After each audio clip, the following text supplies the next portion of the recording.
கும்பகோணம் அருகிலுள்ள பிருஹத் குஜாம்பிகை சமேத மகாலிங்க சுவாமி ஆலயம் 3000 வருட பழமையான இம்மாலயத்தில் 11 ராஜகோபுரங்களுடன் 7 பிரகாரங்களுடன் விளங்குகிறது. கொடிமரத்தின் அருகே மிக பெரிதான நந்தியானது மகாலிங்க சுவாமியை பார்த்தவாறு நன்கு அமர்ந்துள்ளது.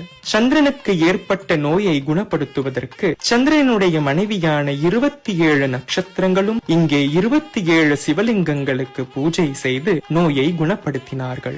இன்றைக்கும் அந்த 27 சிவலிங்கங்களை இங்கே காண முடிகிறது.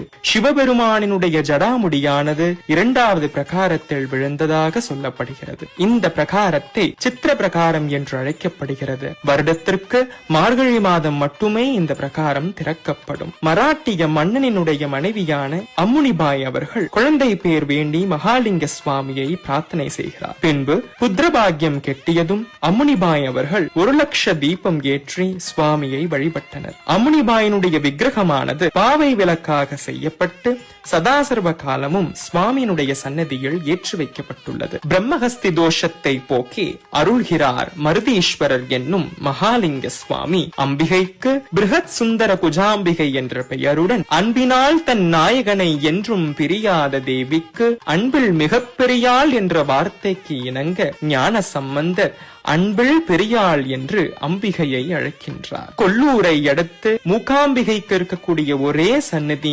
மகாலிங்க சுவாமியினுடைய ஆலயமாகும். ஒரு முறை சென்று மகாலிங்க சுவாமியை வழிபட்டால் போதும், சகல பாபங்களும் கரைந்து போகும். மகாலிங்க சுவாமிக்கு அரோஹரா.